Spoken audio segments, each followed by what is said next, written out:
ka-journey, isang mapagpalang gabi sa ating lahat mga ka-journey. At ang oras ngayon ay alas 10 na po. Tinawag ako kasi videohan ko daw silang dalawang mag-ama. Wow, ang galing naman. Ang daddy ang tagahawa. Very good naman siya. So, ayan po mga ka-journey. Ang paypaw namin ay naglalambing kay Kuya Noy. At ang ate namin Kia ay sleeping. Ayan, tulog na si ate Kia. Tayong kami pong apat dito ang natutulog. Thank you very much kay Ma'am Jo. Siya nagpabili nito gatas. Sabi ni Ma'am Jo, bilhan ko siya ng gatas. Bilhan natin siya ng nido. Ayaw niya hawakan, gusto niya ako hahawa. Sinapagod niya yung tatay. Nangawit na nga ako Galing Yan siya maglambing kay Papa. Daddy, hold. Ako naman ang taga-hold. Kunti na lang mapipinish na. So ayan mga ka-journey, yung aking nilaban. Diba? Dami, meron pa doon. Dalawang pa. Tapos yung kumot, kasi wala po kami pamalit na kumot. Kaya pinahanginan ko siya dahil hirap kasi pag kailangan sa isang linggo, malaban mo yung kumot. Kunti na lang din, kunti. Kaya yan po yung ginawa ko. Nilaban ko siya kahit na alanganin yung oras. Tapos nakidryer na lang kay ate floor ng mga damit. At yun, naubos ko naman yung labahin ko ngayong araw na ito. Pero masakit yung katawan. Hindi ko sinama yung labahin ni Dendin. Nandun po yung labahin ni Dendin mga ka-journey. At siya yung maglalaban yun sa amin lang. So yun po mga ka-journey, gusto ko lang po sana sa inyong iparating na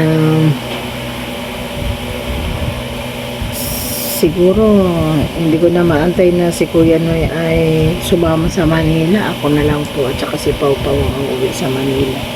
Kasi may importante po akong lalakarin Kailangan kong makuha yung good moral ni Yashu at saka yung ano ba yun? Birth certificate ni Kia mga ka-journey. Kailangan ko ng birth certificate ni Kia kasi hinahanap. Si Kuya Noy munang maiwan dito at syempre hindi naman po kami pwedeng dalawa kami kasi yung mag-ahatid sa estudyante sa pagluluto kaya na po nila yan.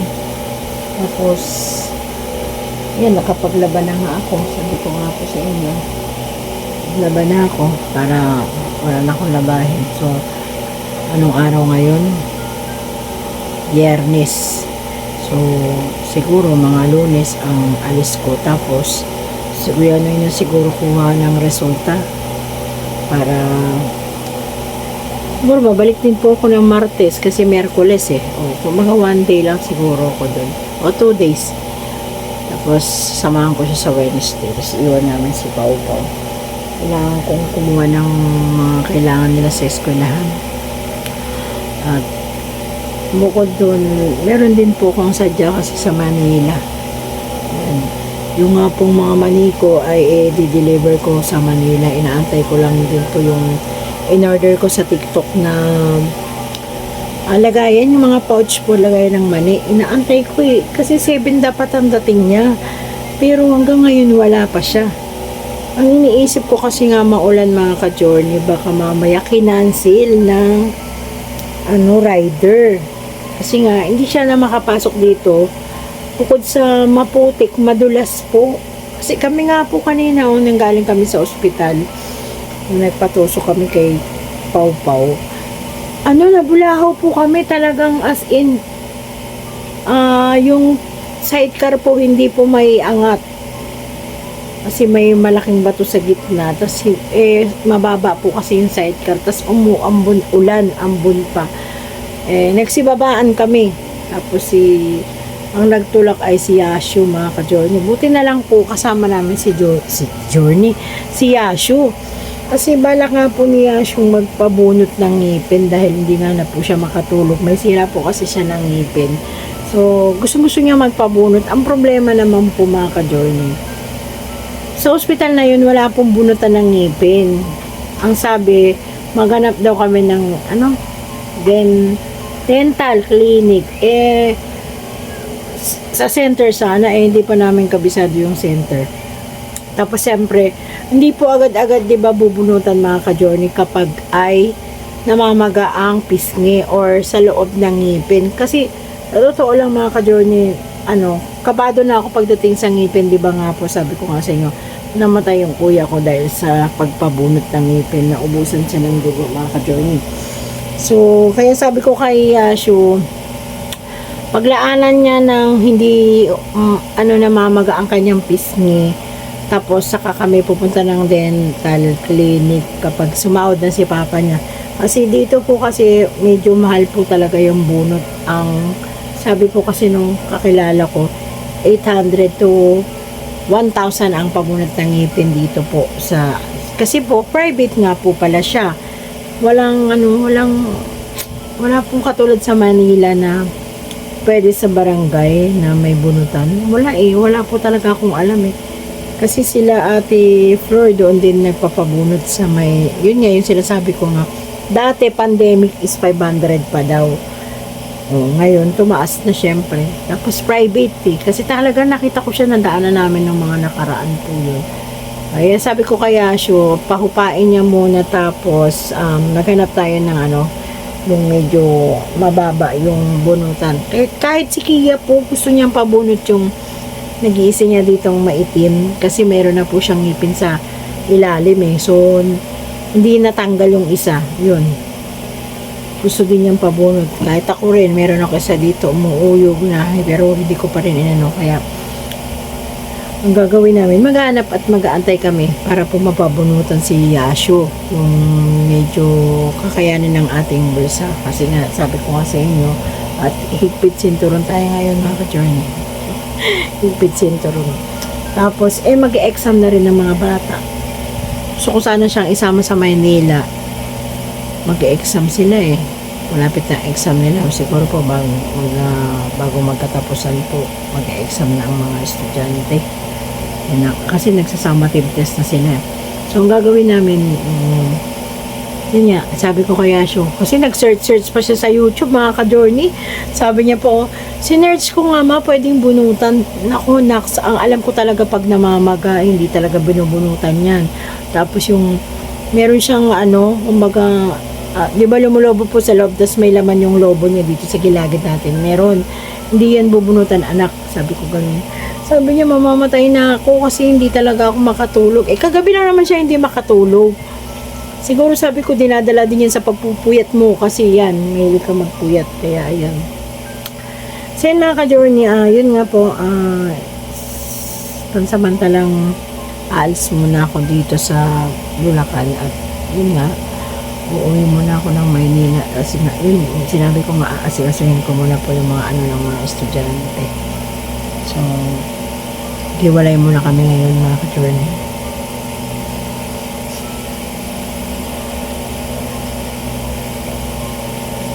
Kasi na ba itong kasama ko? Uy, bakit tinulukan mo na ako? Ito dito mag-usap. Ha? Masakit daw ang kanyang ulo, sa Bisaya pa. Bakit bungawang imong ulo? Saan ulo? Saan? Ilan ba yung ulo mo? Dalawa. Buti ka. Mayroon bang baba? So, yan po mga ka-journey. Tinan mo, niloloko ako ni Kuya Noy. Ang kati ng ulo ko, Dar. Baka may uban na naman ako. Ang kati-kati. Dar, alam mo ba, Dar? Ayan. Yun nga nasabi ko sa'yo, Dar. Kasi kasuhin ko muna yung mga ng mga bata doon sa Maynila at ikaw muna dito. Usap naman na tayo, diba? So yun po yung gagawin namin ngayon. Hindi naman maglalabas si Kuya Noy.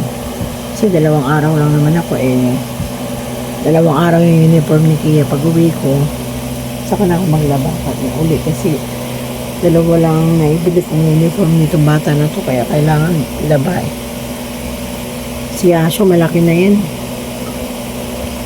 So yun po mga ka-journey, yung mga alagad ko ay wala dito. nasa church sila. Meron silang gampanin ngayon, kaya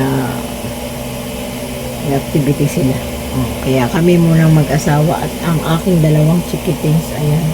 Buti nga po natuyo-tuyo na, kasi talagang as in dinarahir ko siya dahil wala akong pamalit na kumot. Ilan na yung kumot ko? Isa kami ni Kuya Noy, kay Pau to. Tapos yung nandun sa loob, sakto lang pala. 4 yung kumot namin dito sa kusina. Doon naman sa kanila ay 2. Wala talaga akong pamalitan. Naibigay ko na kasi po yung ibang kumot ko. Tapos nakaimakmak yung iba. Kaya hindi ko naman din nakuha yung makapal na kumot na galing kay Mambi. Di ba kay Mambi yun pa? Yung kumot natin na makapal? Lahat tayo meron. No? Kay Tita B. Yun. Shoutout po kay Tita B. Thank you very much po. At sa lahat po ng nanonood sa amin araw-araw, pasensya na po talaga kayo sa mga vlog namin. Ayan. Kasi nga, di pa tayo makaikot-ikot sa malayong lugar dahil nga tag-ulan at basa nga ni ang daanan at walang bubong ang ating sidecar. Di ba mga ka-journey? Pero saan ka pa? Saan ka? Anong tawag dito? Basta, yun. Darating tayo dyan mga ka-journey. At muna tayo? Tiyaga-tiyaga muna tayo. Sipag-sipag lang tayo sa pagod. Sakit ng braso ko. Ngayon ko na naramdaman yung mga ka-journey, yung paglalaba mo. Kahit sinabi mo na washing siya mga ka-journey. Ang sakit Papahilot ako kaya siya pagdating. Ang hirap na namang itaas yung aking braso. Yung kilik-kilik ko, kitang-kita niyo mga ka-journey. So yun po mga ka-journey, samahan niyo ko sa aking gagawin sa Maynila. At makikita kami ng aking mga anak, si Dodo, si Makmak at si Jamela. Yan, Jamela, shoutout sa iyo, Jamela. Pero ang alam ko kasi, gusto rin nila mamasyal dito. Pero pag-usapan namin mabuti. Kung mauna ba silang pumunta dito o pupunta ako doon. Kasi naantay pa rin naman si Warren kasi wala pa nga po si Kim na nasa probinsya pa yung asawa ni Jamela, yung kinakasama ni Jamela. So, kaya di pa siya makapunta dito. Dahil may balak din sila sa probinsya din, mga 1 buwan yata si Jamela, doon muna siya sa probinsya. Kaya may paalam siya sa amin ng papa niya na baka 25 ng August, 25 nandun ako. Sabi ni papa niya, punta ka muna dito, mamasyal muna kayo dito para makita naman ni Warren dito. Kasi hindi pa nakapunta si Warren dito na ganito yung bahay na buo na. Kasi nung pagpunta namin dito, paglipat, wala rin si Warren, nasa probinsya rin siya mga ka-journey. Kaya gusto rin niya na tapos si Makmak, papuntahin din dito si Makmak. So yun, huminto na yung ulan mga ka-journey, di ba?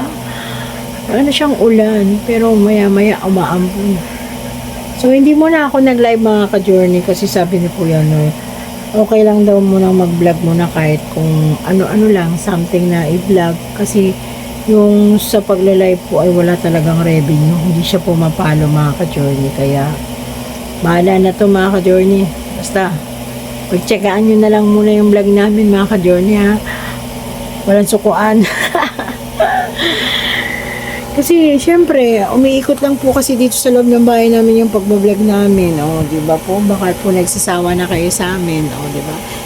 Ayaw naman namin ng mga issue. Di ba? Ayaw namin ng gulo. Ayaw namin ng gusto namin katahimikan.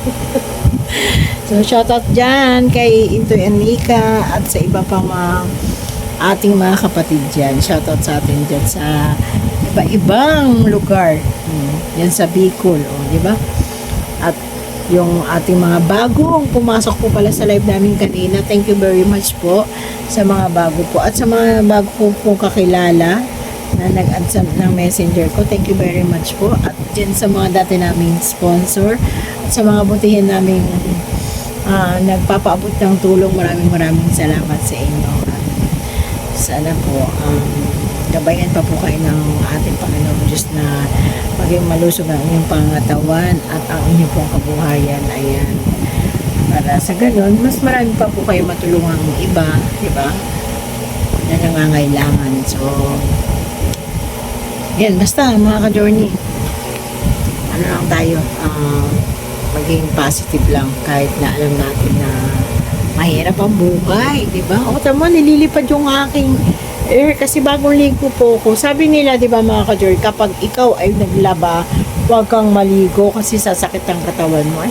Basang-basa ako mga ka-journey. Pag naglalaba ako talagang basa. Kaya kailangan dumating na talaga yung ano ko, yung ang tawag nito, lagayan ng mani para maluto ko na yung mani. As madala ko sa Manila at maibenta ko sa iba. Sa mga order pa. Ayun, diba? Baka bukas, magbili pa ako ng pang peanut naman, tsaka yung lagayan ng peanut. O kaya doon na lang ako bibili ng lagayan ng peanut. Kasi parang mabibigatan ako pagdala kasi si Popo kasama ko. Ano ba? Isip-isip ka nga, Mengay, kung ano bang nararapat.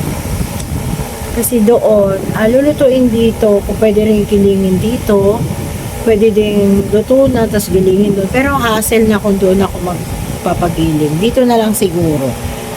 Sige, dito na. Ayan, nakapag-isip na ako mga ka-John. Hindi nga ako tinulungan mag-isip. Ano ba yan? Ayan. Dito ko nalulutuin. Dito ko nalang i-repack yung sa peanut, ilalagay sa karapon. Dito na lang lahat. So, dadali natin finished product na sa Maynila. Tapos, yan, pagpapatulong tayo kay Maki at saka sa iba pa. Ayan. So, yung mga taga dyan sa Terra Nova na gusto mag-order sa akin ng peanut butter at mani, willing pong mag-deliver dyan sa bahay. Kasi baka hindi ako kasi wala akong sasakyan. May iwan si Lamborghini kasi kailangan nyo ng mga anak ko. Si Lamborghini. Pinangalanan namin yung sidecar namin na Lamborghini mga ka-Jorno. Pagpasensyaan nyo na, nangangarap pa. Walang basagan ng trip kasi minsan lang naman kaming mangarap Lamborghini. Ayaw ako samahan ni Kuya tahimik ang buhay niya kasi masakit talaga yung ulo niya mga ka-journey. Siguro nga kailangan niya mag-relax, di ba mga ka-journey? So shoutout dyan kay Nanay Amy, kay Day Ayed, kay Madam Jo at saka kay Tita Charmaine. Ayan. Maraming salamat sa inyo sa pagmamahal nyo kay Kuya Noy, sa pinaabot nyo sa kanya. Maraming salamat sa inyo. At syempre, gagamitin daw niya yon sa kung saan po yung nararapat na sinabi nyo. Ayan. Thank you very much po uli at pinasaya nyo siya dahil sa nakabanding nyo siya at nakarating siya dyan sa Zambales. At kay Nanay Amy sa Alabang or Laguna. Laguna ba yun? Basta kay Nanay Amy na bahay ay sa Cavite. Ayan. Ayaw mo kasi ako samahan dito. Nanggigilak siya. Dalawa kasi yung ulo mo. Hindi ko alam kung saan ang masakit dyan. So, ayun mga ka-journey. Maraming salamat po. At syempre, pasasalamatan natin si Tita Ed. Ayan. Si Tita ng New York. Tsaka si Ate G ng USA. Si Tita Butchikchik. Ayan, haba ng pag-uusap namin. Ay, Tita Butchikchik, pagaling ka talaga dyan. Promise. Mahal na mahal ka namin. Yan. At sabi mo nga, Butchikchik, kek. Ayan. Sobrang thankful kami kay Tita Butchikchik. At sa iba pa po namin, Tita. Si Tita ng Norway. Thank you very much. At si Tita Evelyn Apilado. Ayan, maraming salamat sa iyo dyan. Kasi di ka nagsasawa diyang manood sa amin. Yan, di ba? Tsaka si Ma'am Pia Cash. Ayan, maraming salamat din sa iyo, Ma'am Pia Cash. At si Ma'am Ladybug. Ayan. Okay lang, Ma'am Ladybug, hindi ka nakahabol sa live namin kanina. Don't worry. Be happy. Masaya kami na nakikita namin kayo na nagko-comment at nanonood ng vlog. Yan. Maraming salamat po sa inyo at sa mga silent viewer at sa iba pa po. Maraming salamat sa inyo. At kay si Pretty Filter. Ayan, si Pretty Filter. Thank you very much sa binigay mo kay Pau Pau din. Ayan. Maraming salamat sa inyo. At kay Tita Lynn's Mix Vlog. Shoutout sa iyo. At ang dami kong nakakalimutan. Talaga, promise. Ayun, si Tita at Uncle ng Oklahoma. Sinabi ko na nga po nga ni. Ayan si Ma'am Ann. Shoutout sa iyo, Ma'am Ann. I love you so much. Maraming salamat sa iyo. At si Tita Glam. Thank you very much po sa inyong lahat. Si Mami San. Thank you, Mami San. At nandiyan ka para mag-chat ako sa iyo. Sagot ka agad, di ba? Si Ma'am Nerissa, si Alexis, Ma'am. Shoutout sa iyo, Ma'am. So, medyo mahaba na yung kadaldala natin dito, ha, di ba? Masaya ba ako mag-vlog o malungkot? Kasi nga, ano, di ba? Ako lang mag-isa, di ba? Sinabi ko na, si Tita Charm.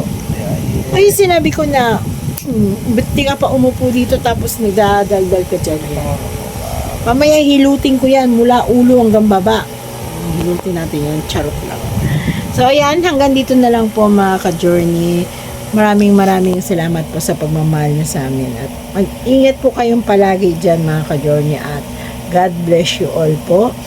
At keep safe lang po tayo sa araw-araw kasi nga maulan ang ating panahon. Ayan. So hanggang dito na lang. Pagpasensyaan nyo na yung mga sinampay ko. Talagang madami yan. Ay, nakukulang ako sa hangir. Kaya ayun, nandoon siya, 2 basket.